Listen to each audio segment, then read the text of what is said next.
Hello and welcome to Unstressed. My name is Dr. Ron Ehrlich. I'd like to acknowledge the traditional custodians of the land on which I am recording this podcast, the Gadigal people of the Eora Nation, and pay my respects to their elders, past, present, and emerging.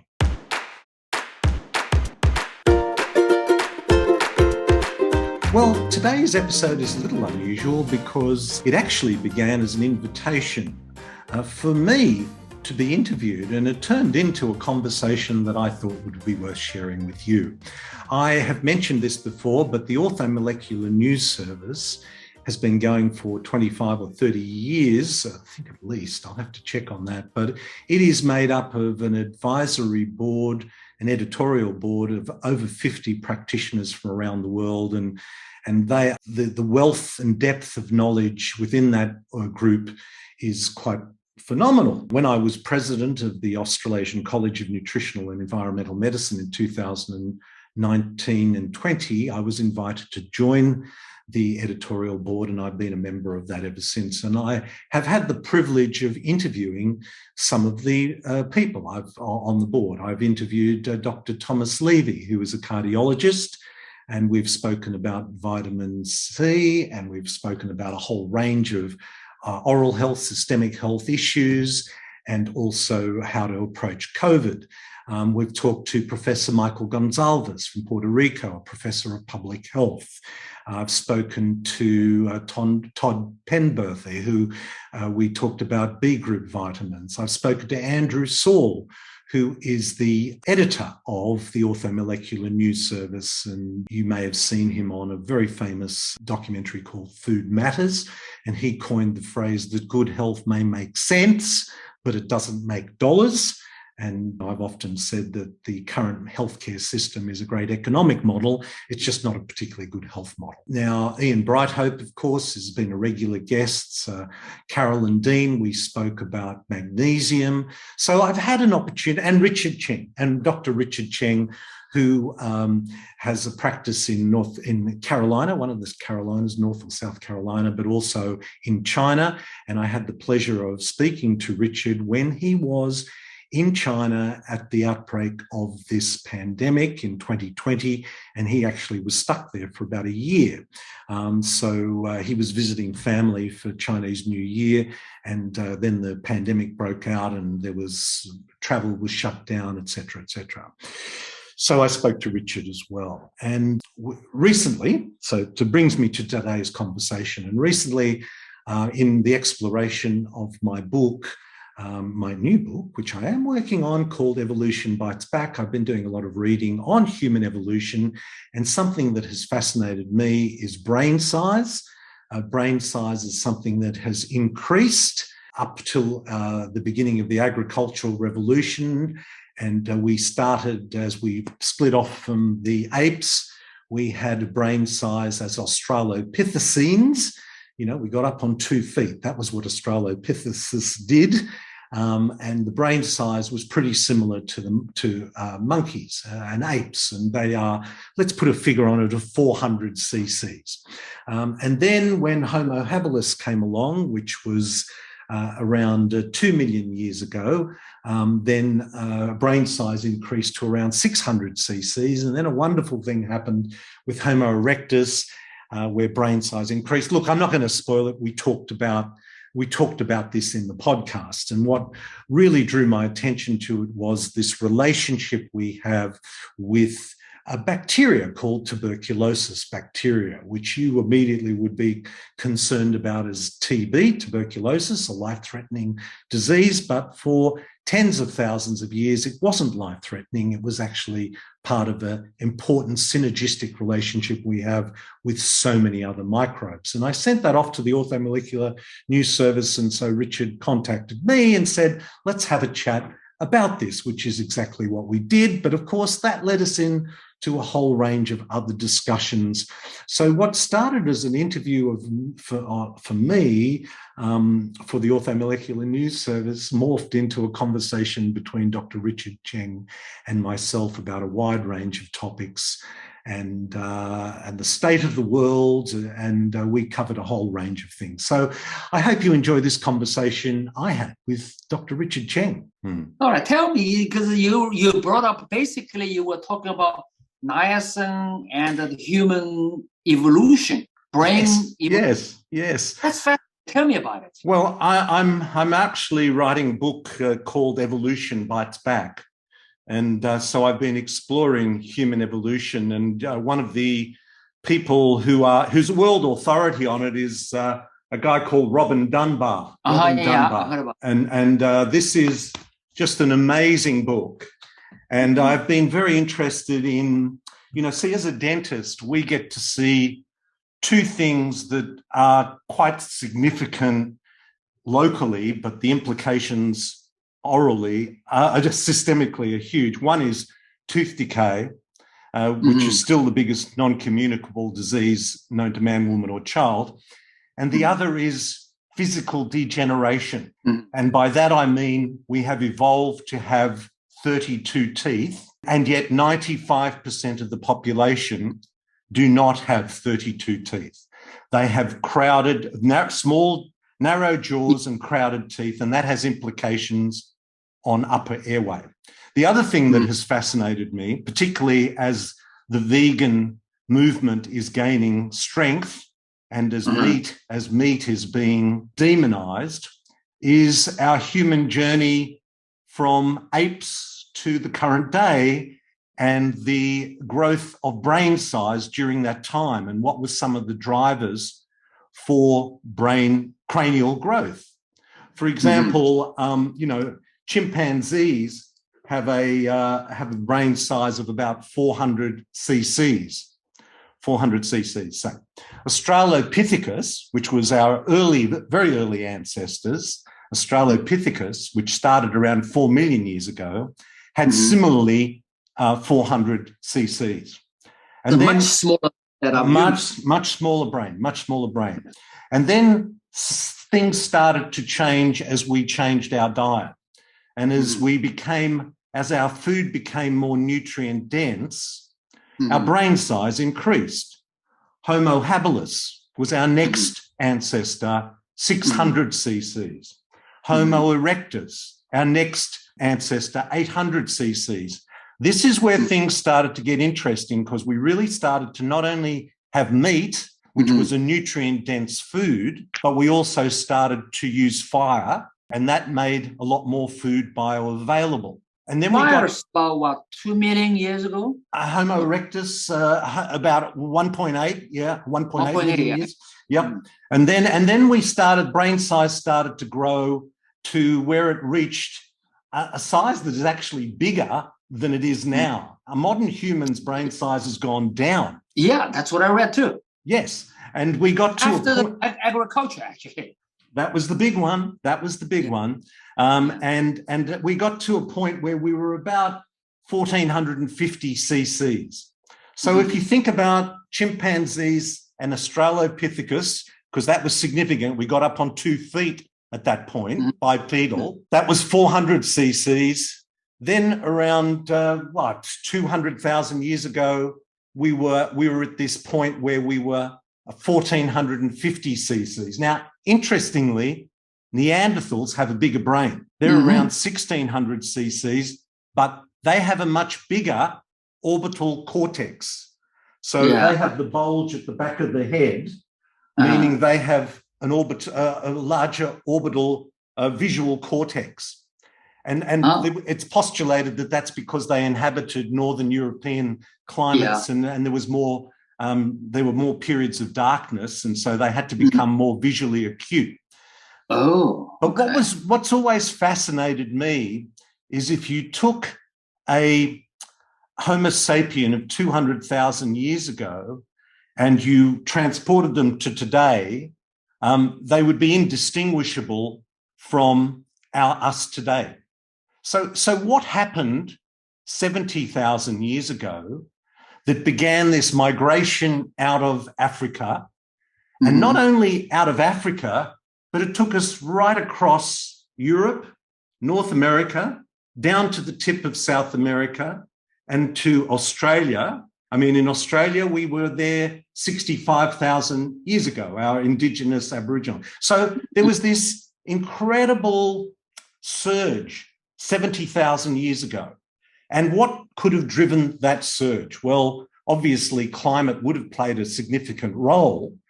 But what was so interesting in this book, which is what I shared with the orthomolecular news service, because I just thought, wow, this is a real aha moment for me, is he says in passing, about 70,000 years ago, we'd already been consuming meat, we'd already been cooking using fire, but about 70,000 years ago, we began a symbiotic relationship with tuberculosis bacterium. And tuberculosis bacterium comes in two forms. One is a human form, which was non-pathogenic until we moved into our Neolithic times of living in close-knit communities, not just close-knit population, but in close contact with our animals.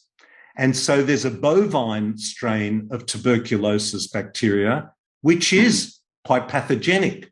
But the interesting thing about 70,000 years ago, this symbiotic relationship, like we have with many bacteria. I mean, we need our microbiome. Arguably, we are just vehicles for a microbiome. That is true. We're not really us, No, we're not really us. We're just here to make sure the microbiome is well nourished. And if it is, then we benefit from it. Well, 70,000 years ago, we started a relationship with tuberculosis bacterium. And in this book, he says, one of the things that bacteria does very well is produce nicotinamide, or B3. And that, of course, has very profound impact on brain function. And particularly at times when perhaps meat may not be as available, this relationship becomes really important. So I thought, well, I wanted to share that with the Orthomolecular News Service because I know that, Abraham Hoffa, who is... Yeah, it was big on that. He was very big on that. And I know there are many in this group that would know far more about it than me. Yeah, it seems to me that was the very first vitamin that's been clinically studied in high dose. Am I right? The niacin. Sorry, Richard. No, what I'm saying is that Dr. Hoffa, he back in the 1950s started using high dose niacin. To me, that seems to be the very first vitamin that's used in high doses for clinical treatment. Yeah, I mean, he was making all sorts of connections with neurological mental health conditions and B3. So yeah, I mean, I think Andrew and the group have said many times that he was a major force in this perhaps the father of orthomolecular medicine. Yeah. So coming back to your question, so you were saying which form of this TB, which is the TB human form, that is non-pathogenic. That actually produces niacinamide. Apparently, yes. So in our normal gut. Yes. The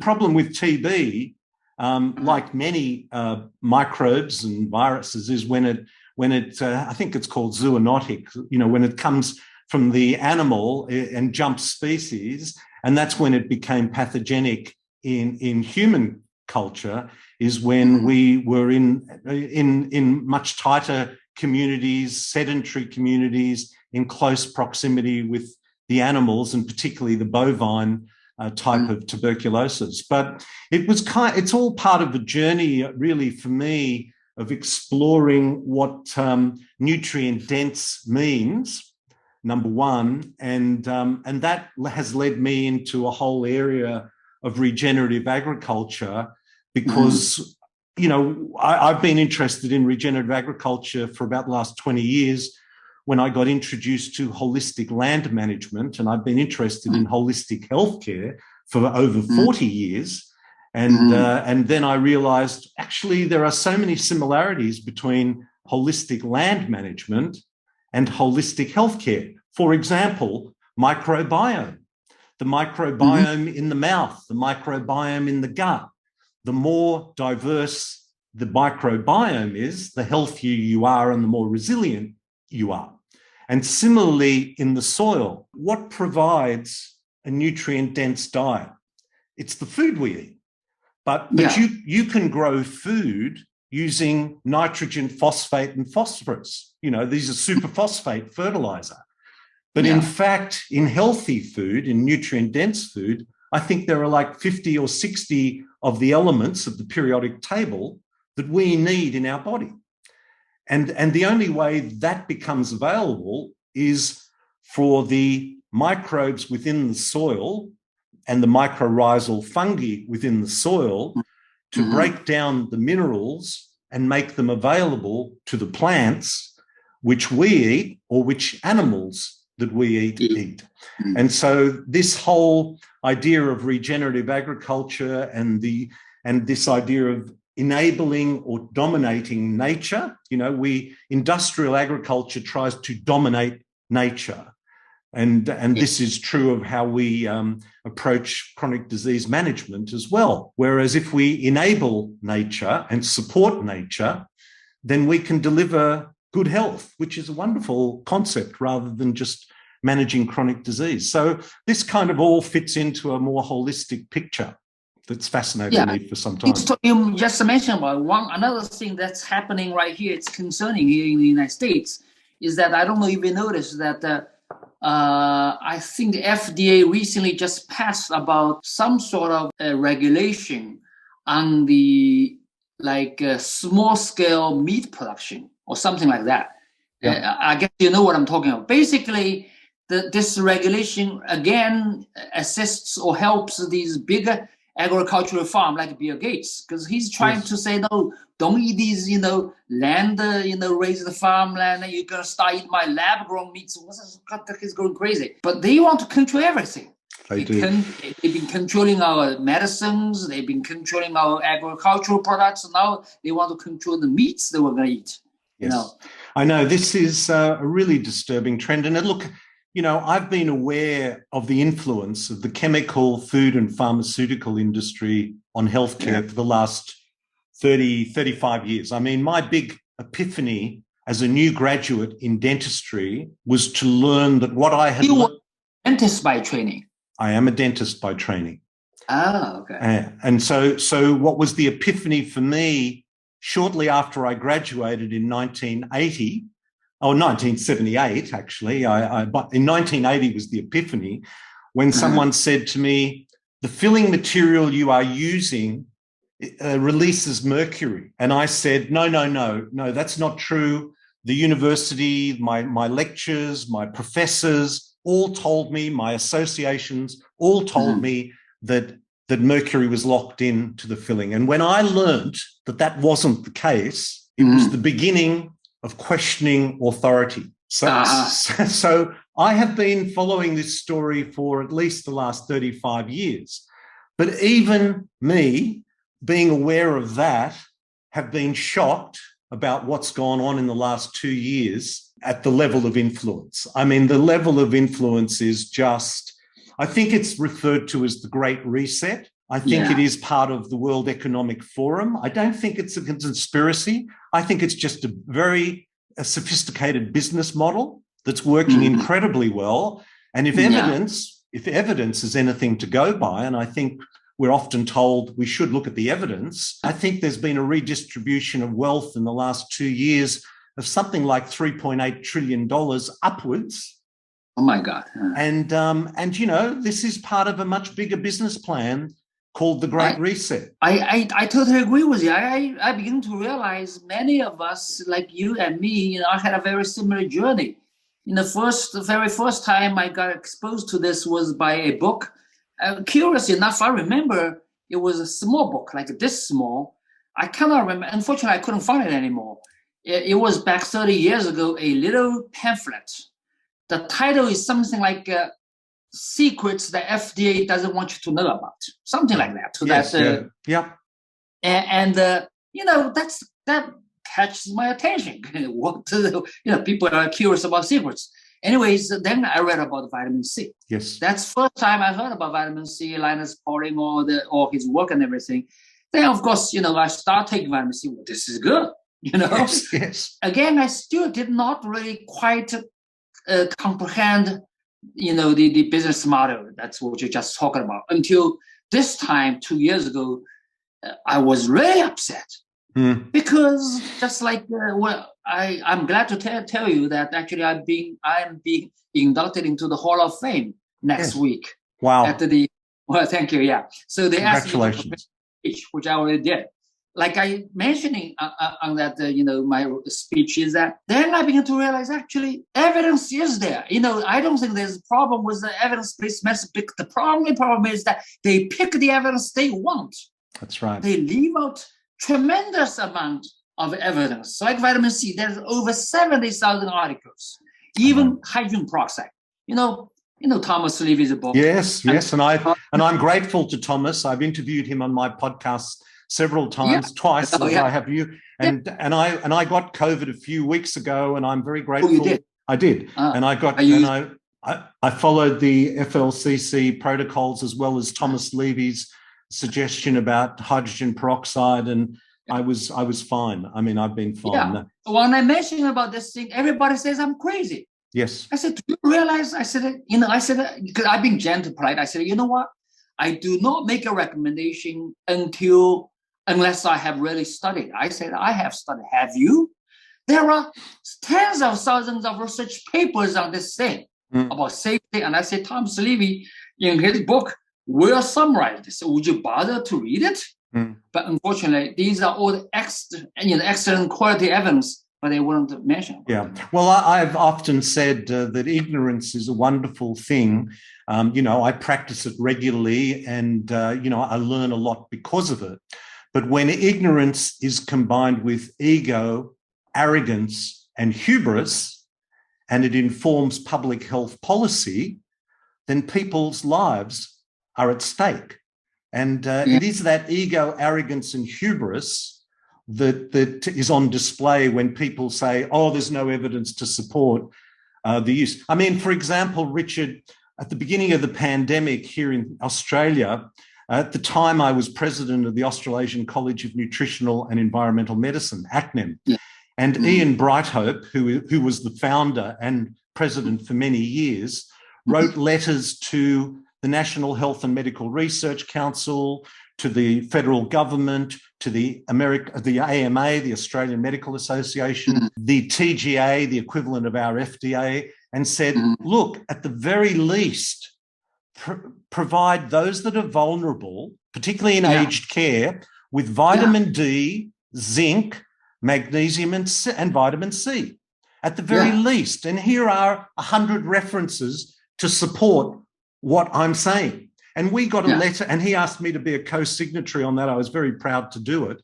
And we got a reply from the TGA, our FDA, if you like, saying insufficient evidence to support the use of vitamin D for this issue. And what is so annoying about this is that when drugs like molnupiravir or Paxlovid came out, and 2 or 3 studies were provided by the drug companies, the TGA immediately rushed it through as though this was unquestioning. So it's just, I think actually criminal actions I think people need to be held accountable on a manslaughter charge. Yeah, actually what I've been reading is, I have to say, here I physically am here in the United States. I do feel the tide is changing here. We all know about Elon Musk buying out the Twitter. The Truth Social of Trump is alive. And I do know that, the 22 candidates supported by Trump all won the primary in Republican primaries. And so there's a lot of hope that one of the 2 chambers of the Congress very likely will turn Republican. So I do feel light at the end of the tunnel over here, because I was talking about with Thomas Levy yesterday, Tom Levy on this issue. So actually coming back to Australia, it seemed like recently, I shouldn't talk about politics of mainland China because it's a lot more serious, what I mean? And you were there at the coalface for 6 months or 9 months. How long were you there for? Actually, almost a year. Wow. Almost a year.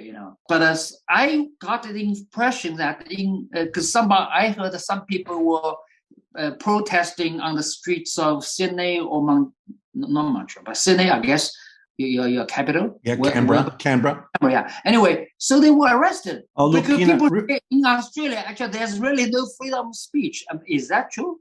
Well, it is that protest, which friends of mine went down in Canberra, and there would have been 200,000 or 300,000 people down there. Yeah, hard to know. It was not reported at all in the media. And I've stopped calling the news services. They are not news services. They are media outlets. And it was not reported. And look, we have Capture, which is, it cuts across so many different. I'll give you another example. And I have done a podcast, which is coming out in a few weeks' time, which there was a forum run by the Australian government 2 weeks ago, a 2-hour forum on early treatment for COVID, right? Now, what was so remarkable about this was that after 26 months of the outbreak of the pandemic, the Australian government now wants to focus on treatment for those that are vulnerable and high risk, so harm minimization. And what was this 2-hour forum focused on? Or basically, there were more, but basically 4 drugs: Remdesivir, Molnupiravir, Paxlovid, and Sotrovimab. And what was ironic about this was that 2 weeks before that, the BMJ published an article called The Illusion of Evidence-Based Medicine, and spoke about key opinion leaders, or in marketing parlance, KOLs, and product champions. And what I saw in this forum, which brought together the leaders in healthcare in Australia, the chief medical officer, the head of the health department, the head of the TGA/FDA in Australia, brought together all of those people. And what we were witnessing was KOLs, key opinion leaders, and product champions in action. They spoke about nothing else but patented drugs.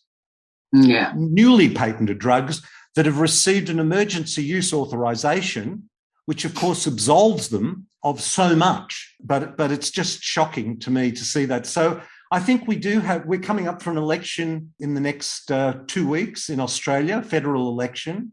And my hope is that we have a hung parliament, meaning that there's no clear majority, and that there are independents there, which the government will have to negotiate with. And this is a concept which we haven't seen a lot of in recent times, called democracy. So, I think it's a very difficult situation here in Australia. I think it is true. It's harder. It's more harsh over there towards, let's say. I went to a meeting last week, which was held in Sydney, and the Australian of the Year, an ophthalmic surgeon called James Mookie, was giving a lecture talking about diabetes and a low-carb approach to diabetes. That meeting couldn't be held in Melbourne, Victoria, because Victoria has a law which says everybody who attends a public meeting must be able to show proof of vaccination. And if the organisers cannot verify that, they potentially will be fined up to $200,000. So the organisers chose not to run the meeting in Victoria and instead chose to run it in New South Wales, which doesn't have the draconian measures that are in place in Victoria. Look, it is a problem. It is of concern. There is no question about that. I must say, when I observe things in America, I mean, my goodness, if someone like Donald Trump is the champion for freedom, then I think our society is really in a very serious situation, because I think one could question what Donald Trump's real motivations are, but given his lifelong career and his clear narcissism, I think that and I'm not one way or the other. I think both both parties have their pluses and minuses. That's actually a good question. You know, my observation, you know, when Donald Trump just went into the office, actually, I felt like he wasn't really presidential, you know. Yeah. I've never seen a president, you know, on social media every day and multiple times. Yeah. But I'll tell you, the extreme leftists have really done a great job. Yes, they've done a hatchet job. Pushing a lot of people, that includes myself. Yes. Toward Trump, actually. Yeah, yeah. No. And look, I mean, look what he said about hydroxychloroquine. You know, and he was right. Yeah. You know, he was right. And if hydroxychloroquine or ivermectin had been approved, then emergency use authorization, it would have all been over. Yeah, I agree with you. Yeah. Yeah. So I think on that point, you know, I think that is a very, very significant point, which we need to give him credit for. Yeah, you know, there are a lot of people are also questioning Elon Musk's, you know, true intention of buying Twitter. I say, look, he's much better than all the other people we've got, okay? That's right. I mean, if we're trying to protect what was, then I don't think that was worth protecting. Yeah. Nobody's going to agree with me, and I don't even agree with myself every day, right? Yep. So look at the major points, you know, because compared to those leftists, you know, the extremist people, these are so much better, you know. Yeah. No. I agree with you. I think the whole left-right polarization, you know, I don't know. I don't know what to believe anymore. Yeah, I said I don't want to get involved in politics because I'm not that young guy. You know, I want to enjoy my own life, do my little things. But unfortunately, politics will not leave me alone. Yes. They bother me. You know? I agree. I have to push it off. I have to push it back. Yeah. So I'm involved in politics, you know. Yeah. So actually coming back to the, you know, the medical side about the diet, you know, you just alluded to. So I guess you and I will also agree on, you know, the low carb concept. Yes. You know, actually, the last 2 years or so, I studied basically pretty extensively on this diet issue. Of course, I've been managing my clinic in the lifestyle management, and you know about weight loss in the very low calorie diet, you know, ketone diet, all these things. But the last 2-3 years, I've been, you know, reading a lot, and you know, you probably also know about the book Carnivore Code and Paul Saladino. And also you know, watched quite a few video presentations on the the ancestral diet, all these things. Actually, I learned quite a bit, like what you just summarized earlier at this, you know, podcast. That humans actually, for the majority of our human evolution time, we were actually carnivores. We were animal eating. Oh, look, you know, I mean, I think the big step came when we started to introduce meat into our diet. Because when you look at, for example, the apes, the chimpanzees, how much time they have to spend, and we only have 24 hours in a day, and we sleep for 8 hours. Right. So you've got to think about what goes on, and these are called in evolutionary terms the time budget. How much time is spent hunting and gathering for nutrients. Right. And so when we are in the, you know, when you're a chimpanzee or gorilla or what, you know, you are spending the best part of your day consuming low nutrient dense foods. But if we can concentrate that into meat, then we have something that gives us more time to develop as a species. Exactly. Yeah.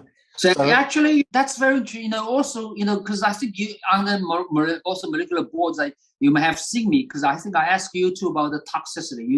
You sent me quite a bit of reference in the past. Basically, I begin to have this sort of feeling is that, you know, simply the kind of Chinese philosophy, like balance. Well, not just Chinese, any culture, right? So basically, on the one side of the equation is the nutrition. On the other side is the anti-nutrients or the toxins. Yeah. So along that sort of line, I've read quite a bit about the agriculture, again, coming back to chemical contamination, glyphosate, the typical example of this. Yeah. And also the processed foods, so many additives and so poor in the true nutrients. And so based on these, actually, I've been applying basically, I think I told you, I think I want to, next time I want to, if you don't mind, invite you to give a talk on this global picture. I think one time didn't you? Because we formed a low-carb medicine alliance in China.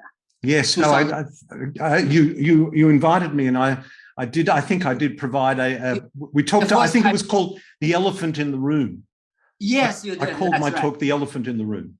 That's right. So basically, diet is critical because of course, I recommend, I supply, because also we do have our own nutrient supplements, because based on my own understanding. However, diet, it should be and is the major source of nutrition. Can't always take tablets. Yeah. And so I've been basically, recommending different on a spectrum from like a keto diet to low carb, and depending on the health situation. And so whatever they do. So actually, I have found, recently you probably noticed we reported 2 cases of cardiovascular diseases being reversed. Another thing, actually, very critically, I've treated more autoimmune disease patients. A lot of people with skin rash, because I found that's a great category of diseases. Why? Because one picture is worth thousands of words. You don't have to write a long article. Showing 2 pictures. Yep. Low carb VC. I have a nickname. I'm called the Pope of VC Keto. That's the English translation. Okay. Well, because I've been promoting vitamin C and ketogenic diet way before everybody else knows or heard about the ketogenic diet term. He said, a lot of my colleagues says, you're like a missionary, you're like a preacher. So anyway, So what I'm saying is that with this spectrum, it looks like, simply 2 pictures, psoriasis, eczema, even quite a few other skin rash, 2 pictures before and after. Low carb VC, of course, there's more into it. But so what's your experience in that? Well, I think your reference to the skin conditions, 80 or 90% of skin conditions are a reflection of digestion, poor digestion. And, leaky gut is something that has been spoken about by naturopaths, nutritionists, integrative doctors for the last 30, 40 or so years. Now that it's referred to as intestinal permeability, it has gained, people are willing to acknowledge that. Into the mainstream now. Yeah. And what's interesting about carb, well, look at the low carb world first, because of all of the 3 macronutrients, proteins, fats, and carbohydrates, there are essential amino acids, there are essential fatty acids, there are no essential carbohydrates. So whenever we look at nutritional problems, we're always shown processed food, hamburgers, chips, French fries, pizzas. I would argue that one of the biggest nutritional stresses was the food pyramid, which placed carbohydrates and particularly grains as the foundation. So when people talk about low carb, it means different things to different people. For example, Atkins, I think initially in the initial phase was about 20 grams of carbohydrate a day, which is very low carb and quite a challenge to maintain. And I know that he went up to about 80 grams as a maintenance dose. And me personally, I've always felt that around 70 to 80 grams of carbohydrate a day was sustainable in our modern world. We still have to go out and live with our friends and go out for dinner and accept dinner invitations. So I think that is, the carbohydrate. But when we get to leaky gut and when we get to autoimmune conditions, we also, I know vegetables are always said they are the foundation of a diet, and I agree they are, but they don't come without their risks. There are salicylates, phytates, oxalates, FODMAPs, nightshades. Vegetables are not everything they're cracked up to be. They're dangerous. Quite problematic. Huh? Yeah. Actually, that's very curious here, because actually I translated Paul Saladino's carnivore code into Chinese. Oh, right. And I have heard for more than one person telling me that, Dr. Cheng, I believe everything you are saying, But they told me that. So, but when about this book, when I said that, they said I couldn't really recommend to other friends because they were saying you're going extreme. I said, then I realized, I said the purpose of this book for me to introduce is not necessarily telling everybody to eat carnivore diet. I said, what I want you to do, like what you just said, is that we need to realize actually vegetables, plants, they don't come without their problems. Do not think meats are bad and plants are good, eat whatever you want. That you may get into a lot of problems. Yes. Yeah. Well, I mean, plants can't move, so they have to protect themselves, and they protect themselves from insects, animals, and in the process from us. So they've put out all of these things to protect themselves, and that is potentially toxic to humans, and certainly in terms of intestinal permeability, potentially a real problem. I think what's interesting, I mean, this is a whole philosophical argument about, is carnivore diet achievable for a planet of 7 billion people, 7.5 billion people? And I think that raises a whole lot of other issues. But I think to your point, Richard, and that is, if someone was having some serious, intractable diseases that they've tried everything for, they've been on the best, whatever the best diet is, they've been on the best diet. Well, stop for a moment. Let's eliminate vegetables, which not many dietary advisors say stop eating vegetables, and let's go down the carnivore path for a month or 2 or 3 and regain our resilience, and then slowly reintroduce and find that balance. I totally agree, actually, Ron. Well, the next thing I want to do is I want to summarize a few cases that I have pictured. Of course, I never put anything without my pictures or lab evidence, because empty words don't mean much, But we have accumulated quite a few cases. These pictures, skin rash. I love these type of patients. Is that for these people, like you mentioned, I always tell them, look, when we start, let's start on a very strict program. Try 3 months. And usually I found that the more acute, the more severe, like reddish, like burning, inflammation, the more serious like that, actually, the quicker they usually respond. And I say, you get rid of, I just say basically eat a carnivore diet. You have to. You have no choice, right? I'm not asking you to do the rest of your life. But start on this, a lot of antioxidants. Once you resolve, you improve. And, when you reach certain level you want to maintain, then you can play with it. I said, but when you do it meticulous, taking notes. Yes. See which one offends you. But I think this is an important point too, Richard. And when we're talking about carnivore, we're talking about meat. Not all meat is equal. And this is where I agree with vegans who feel that the industrial meat production, feedlots, battery hens, pigs that are in confined space, I agree. This is unconscionable. This is wrong ethically. But what is wrong for the animal is wrong for us, and it's wrong for the planet. It's not the resource that's the problem, in this case meat, it's how the meat is managed. And if the meat is managed in a regenerative farm, then we have a totally different animal. Firstly, we have an animal living a very healthy and happy life and only has one bad day in their life. And if we only had one bad day in our life, that would be pretty good. So, the day they die is the worst day of their lives. But up until then, they live a happy and healthy life. But importantly, their fat content is very different. In nature, the proportion of, for example, omega-3 to omega-6, inflammatory and pro-inflammatory, anti-inflammatory, is in the order of 1:1 or 1:3, maybe. But in a feedlot animal, there is practically no omega-3. It's omega-6, which is pro-inflammatory. So not all meat is the same. And I think that's an important point philosophically as well as from a health perspective.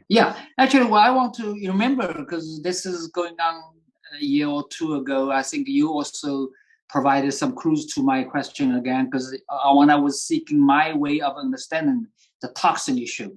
Basically, right now, I sort of summarized, into Yang also contributed, I believe, quite a few people on that board, is that to me, let's say just simply, of course, it's not that clear, but basically meat and the plants. I tried to do comparison. I made it into a little table back, by the way.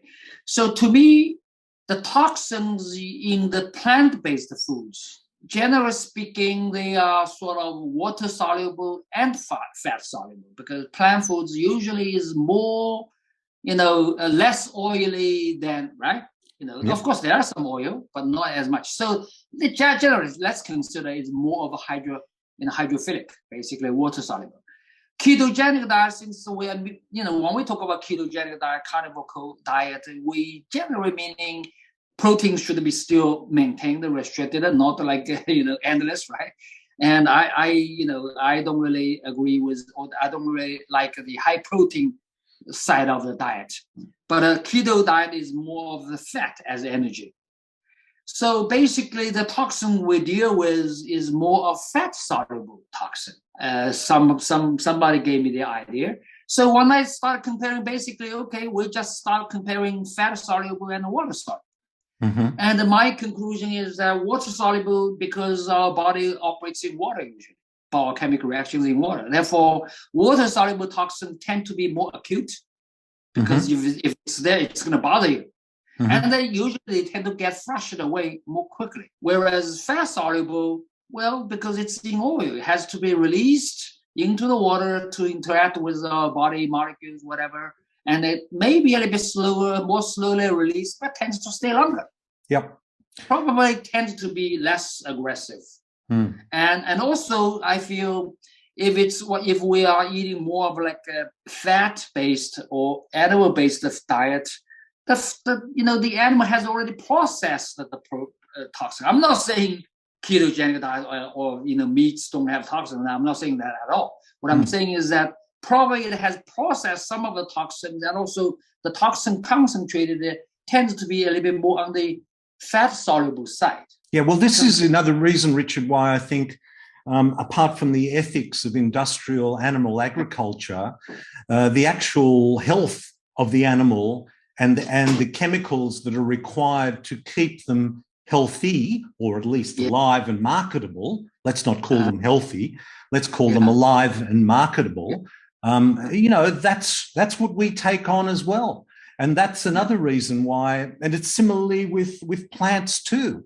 And I mentioned that you can make a plant look very good and take it to market with just 3 or 4 chemicals in a fertilizer, but it's not nutrient dense. And that is, it looks good in the supermarket shelf, but it's not nutrient dense. And that's why, it's so interesting, because in regenerative agriculture, there are 5 cycles that are acknowledged as being important. The first is the solar cycle, which is all about photosynthesis. The second is the water cycle, which means that water is absorbed into the soil. And the only way that can really happen is for the soil to have organic matter in it.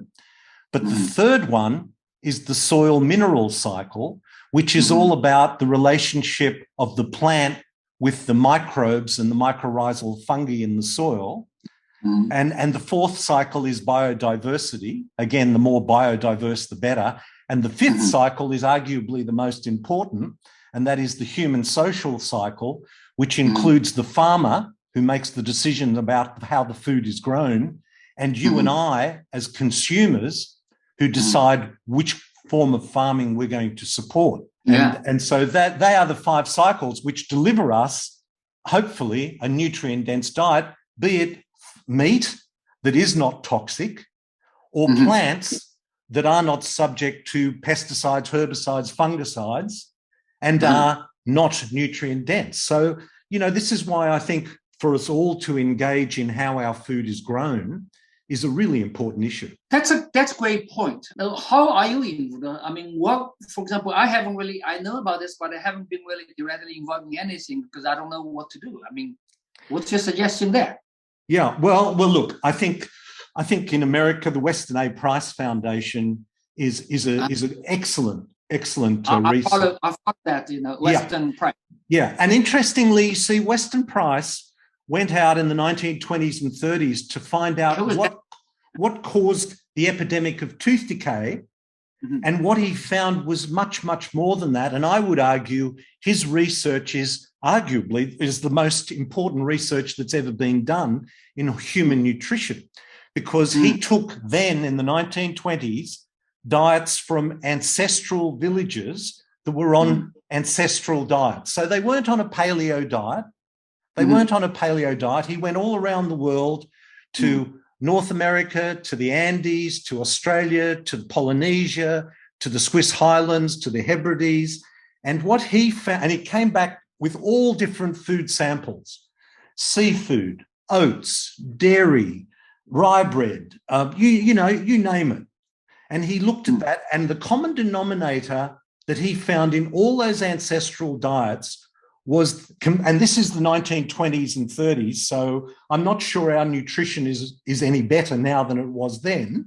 I think it's worse. It's worse. The soils are much worse conditions. The fertilizers are much higher in use. But then he found 10 times the amount of water-soluble vitamins and minerals in ancestral diet to Western diet, and 4 times the fat-soluble vitamins A, D, and he called it activator X, but it was vitamin K, and of course E, fat-soluble vitamins 4 times higher in ancestral diets. And the best source of those fat-soluble vitamins were animals raised on pasture. Yeah. So these are really important. So if you're asking me what's the best, where's the best place, I think the Weston A. Price Foundation is an excellent place to start. I would also include in that the Savory Institute, Alan Savory, who has written the book on holistic land management. And I had the privilege of interviewing Alan Savory, and I consider him to be one of my all-time heroes. And he said to me, and this was particularly important for us all, he said, Ron, if you are expecting the change to come from above, and by that I don't think he was talking about God, I think he was talking about governments, you're going to be waiting a long time. The change has to come from the ground up, from people like you and me, and from organisations like the Orthomolecular News Service and the Weston A. Price Foundation and the Savory Institute. This is what has to be, and we need to engage. So I think Weston A. Price and the Savory Institute are 2 excellent places that I would start. Yeah, actually, that's a great idea, because I realized through these last 2 years as well is that, for example, writing papers, all these things, I had this conversation with Andrew Sau, and then I realized, well, let's not waste time, preaching to the deaf ears. They don't, no matter, because I received so many invitations to write more on vitamin C. I said, look, those people who don't want to read, no matter how much you read, like you saw, there are 12 new clinical trials that show COVID, VC is effective against COVID, but nobody's listening. No. Producing one more, is it going to change? No. So let's just talk to people who really want to hear. I agree. Ground up. Yep, I talk agree. to the consumers. Yes. Yeah, I agree with you, because the only place to go is, talking to the consumers directly. So I actually, I've been so busy on the Chinese side, because it's hard. It's a lot of work, writing up a summary. But now I begin to be more active on the Twitter, on the English side, is because, yes, that is try to preach, send out the information repeatedly. Yes, Talking to the consumers, influencing one at a time, that's all we can. Well, I think at the end of the day, Richard, and you've been in practice probably for as long, I've been in practice for over 40 years now, and I've gone through... We're similar. I was born in 1959. 59. I've got more years. I'm 55. I'm 1955, not 55 years old. But my point is that in my early career, I became very evangelical about all sorts of things. At one stage, it was mercury amalgam in fillings. At another stage, it was the Weston A. Price Foundation and nutrient-dense diets. And another stage, it was whatever it was, And what I've realised is that I just have to calm down a little bit. I have to find that balance in my own life between making a difference to those that want to hear it and not feeling offended or try to be evangelical to everybody. It's not my responsibility. Yeah, absolutely, Ron. Actually, that's what I learned too, because over the, particularly last couple, it's been going on maybe 6-7 years. I didn't mean to actually to go to China to preach. Just be a physician. It's my natural job to talk to my patients all the time, right? So, most of us are pretty talkative. So I just start talking, and then I realize I'm at the different conferences. Of course, early on, a lot of people were, even yesterday, got a little bit sort of upset because there was another person trying to promote also molecular medicine about the incoming conference. And one person, quoting that the social media from like a Quack Watch or something about, Linus Pauling. I got a little mad as I said, hey, look, I said, if you read that stuff, you probably don't belong here. But the point I want to make is that I learned along my years, I am not going to argue with anybody about it anymore. I am only going to preach the message I believe are right. You don't agree, that's fine with me. I'm not going to bother. Yeah. What I find most interesting, and I've said this to people in a public forum, I've said I've been surprised during this pandemic how many people have unwittingly become marketing and compliance officers for an industry that has repeatedly been found guilty of fraud, illegal marketing, and literally costs tens of thousands, and in some cases, hundreds of thousands of lives. And what's so interesting about Quackwatch is you will never hear Quackwatch draw your attention to anything that the pharmaceutical industry has been found guilty of. So, take that for what it's worth. I think it's a part of the marketing branch of the pharmaceutical industry referred to as Quackwatch. I think it deserves as much respect as, perhaps like a bit of dog dirt on the ground. I don't know. Yeah. Actually, I tend to be the optimistic person. Like I mentioned. Good. We need that, Richard. We need optimism.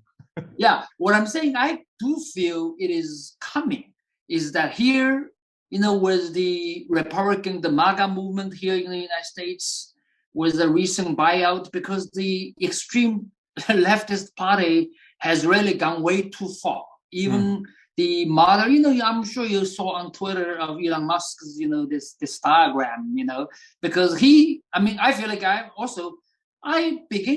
was probably in the center, slightly to the right side. But it wasn't that much. I didn't change. I don't think I changed. It's also that they have gone too far left, So my point is that I do feel, with the social, because here in the United States, this is again probably going to influence the worldwide democracies, is that, first of all, who is there to decide who is this, what is this information, about this truth department in the US government? Who are you to decide I'm wrong, right? Like I just mentioned, if it's illegal, sue, right? Otherwise, leave it alone. So, gee, Richard, I'm pleased to hear you say you're optimistic, because I've just been struck by how coordinated the Great Reset is. And the Great Reset is all about demonizing meat, lab-grown meat, controlling media. I think Robert Kennedy Jr.'s book, The Real Anthony Fauci, is an incredible document, and particularly when one reads the last chapter there, which outlines all of the games that were played leading up to this pandemic. We're talking about the most sophisticated business model in human history. Everything happening, I think, right? Because all these things are happening at the same time. Yes. It's like a final showdown. Yes, which to your point about being an optimist, I'm glad to hear that. Yeah, I think this is what's kind of, like I was talking to Tom yesterday about this, is that I do feel, of course, beginnings first, is that, first of all, here in the United States, we have to make sure that the election system is not regular, is right. So next, in the future, we can have more honest elections.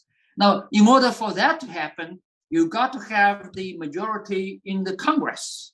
right now here in the United States Congress, you don't hear much about these lawsuits right now is because the Democrats still controlling. Mm-hmm. And so let's change that. Once that happens, I'm pretty sure, including Fauci, because he's the on top representative of all the evil on the COVID side. Yeah. So investigations will be launched, all these, so those senators, all these people, and also on the social media side, I'm pretty sure people, I'm not the only one, so there are a lot of people will be starting investigating and correcting who is there to be the clock watch and the truth, censoring, who gave you the right to censor other people. Shut down, like you mentioned, you have hundreds of references, they don't care. And with 2 studies, you pass through. That's who right. gave you that standard? So I think, that is coming. And here, the beauty, I feel, in the United States, at least, is that the more evil they did, the more mobilized the people. I mean, I wasn't a political person. Of course, I'm always opinionated, like Ms. Burr. However, this really angered me. Yes. So tell me, Richard, you're in China, and I remember you giving a talk to ACNEM, to the Australasian College at the time, and you were talking about group protected immunity and the use of, is the message better received in China than it is in America about vitamin C and alternatives? I don't have the percentage. I cannot say which is better. Right. I think at least on the people who know me. Yes. Let me put it this way. I suddenly found that I have a lot more followers, not suddenly, over the past 2 years than before, both in China and also on, internationally as well. And these people mostly believe in what I say. Yeah. Of course, this is still minority. For example, in China, unfortunately, what's happening in China is it is no longer a scientific discussion. And you know what I'm talking about. Actually, even on some, because it's so right now over there, it's the really, to some people on top, it's like nearly life and death struggle. See what I mean? Yeah. Because it's about, like you said, you were having an election, but over there, they're having a turnover in about 6 months from now of the government, of the top leader. Yeah. And what's going on? The top leader, they didn't want to leave, but other people want to go. And so they already said it openly. This COVID-19 is no longer. I mean, they didn't say no longer, but what they said is this is a political campaign. They said it out and loud and clear. So it's very clear. So the point I want to make is that I think our messages have gone through, including those people. For example, COVID-19. I mean, high dose vitamin C was incorporated into Shanghai protocol. And actually, all those, including the director of the team, knows me very well because I actually personally submitted the protocol. Yeah, I remember you reporting on that, and I was so impressed that they'd embraced that in a hospital setting. Yeah. So basically, they got the message. They were, they one way or another, they were talking about these things over these past 2 years. I keep on whatever, coming from the journals, mostly from also molecular medicine boards, and publishing, sending out, telling them, because I'm impressed with all the amount of the data suddenly available over the last 2 years. Wow. Vitamin D, vitamin C, others, right? Because it's all clear. If you want to read it, this is good enough. Yeah. And not just coming out of China, not just coming out of China, Richard, is it?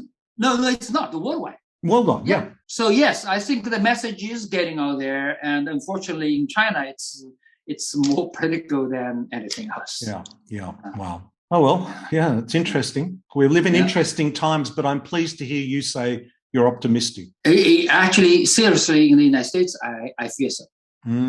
Yeah. Okay. Cool. Basically, this you have to actually, like on the Chinese, I telling them, I said, look, of course, I cannot say criticize over there, but what I do is I comment on U.S. politics, so they couldn't get me wrong. But a lot of people know what I'm talking about. What I'm saying here, after all, I said, United States, at least by the paper, on the surface, it is still a legal society. So bad guys, if they want to do things, they have to hide it. I said here on the legal side, we have to fix the legal things. first. You have to have a majority in the House of Congress, one of the houses on a chamber. Then I know that they're going to do. Actually, one of the videos that I was partly involved is sent to Senator Johnson's office as part of why, for example, NIH knows about vitamin C. FDA knows. The NIH and the FDA, yeah. Yeah, because my report on my seminar at NIH was sent over to the Department of DHHS, Human Services.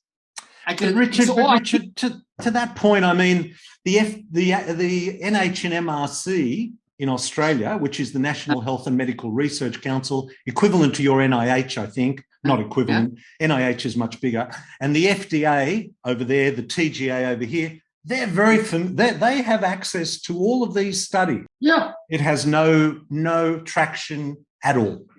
Yeah, actually, I've been working with a legal team based in London since June, actually 2 years ago, since June of 2020. Right. And so they've been very meticulously compiling what happened in Shanghai. I think they've gone beyond vitamin C, but using vitamin C as one example. He said, you gave this presentation, Shanghai incorporated vitamin C, and also you gave a presentation at NIH, and then I received an email from the department and the assistant secretary's office at the Department of Health and Human Services in the United States, asking me if it's okay for him to forward my, presentation to FDA and CDC. I said, sure, please. I said, I'd like to, because at that time, all I was thinking as a doctor is let's find a way to stop this thing, right? Yes. But then nothing happened afterwards. But I said, sure, please. So it's all on email. Anyway, long story short, coming back, the lawyer asked me what happened. I said, nothing happened. Then I said, here are the emails and everything. So actually, they requested, by the Freedom of Information Act, FOA, and so the NIH responded quickly, send the copies of our communication. Basically, the idea is, look, the information is over. There's clear. There's more than likely. Again, my message is very clear. Vitamin C abundant research is very safe. And as a physician, we don't do no harm, right? Very safe, inexpensive, and effective for viral infections, and maybe effective for COVID-19. The question is, you have nothing better to do. You have no better treatment for COVID-19, and why in the world you don't use vitamin C? Okay. The information is made available to NIH, CDC, FDA, Fauci. What did you do? That's the legal question they're going to ask. Yes, and I hope criminal charges are brought to pass because they should be. They should be. I hope so. I think it will. I do have a strong sense because this is upsetting too many people. Yes. Way too many people. Yeah. We will have a victory day. Right. I hope so, Richard. I hope so. Look, I've been humbled by being involved in this orthomolecular news service group. I usually just sit and watch and read and I've had the pleasure of interviewing you and many other members on the panel because I'm in awe of their knowledge. And but when I read this about B3, I just thought, well, I know Abraham Hoffa was big on B3, and this puts it into an evolutionary perspective that we may not have heard before. Yeah. Yes. Thank you very much. Actually, coming back just the last minute, I was so impressed with vitamin C and not vitamin D. Actually, vitamin B3 seems to me has probably far more involvement in all these. What I read, I gave a talk on this thing. I summarized the basically research available. It involves more than 50% of all biochemical reactions. And I take about 4 grams a day. Well, I've read that. I've actually it's incorporated into a supplement that I take, but I think it deserves attention on its own. Yeah, I take about 4 grams. I still feel a bit warm because I just took it during my dinner time. Because I exercise, either research shows that can basically stimulate your muscle growth. It promotes it increases NAD plus, some of the good stuff. I said, all my purpose is try to stay healthy and live longer. Hopefully, everything else comes second. Yeah. But this is why food actually is if it's well grown is even better. And the reason I say that is because I did this great interview with Professor Fred Provenza, who wrote a wonderful book called Nourishment. And he, it's a terrific. He's a terrific guy, and he said something which just kind of stuck in my mind. He said, "Ron, the humble strawberry has 5,000 active components. We don't know what they all do, but they probably are really important."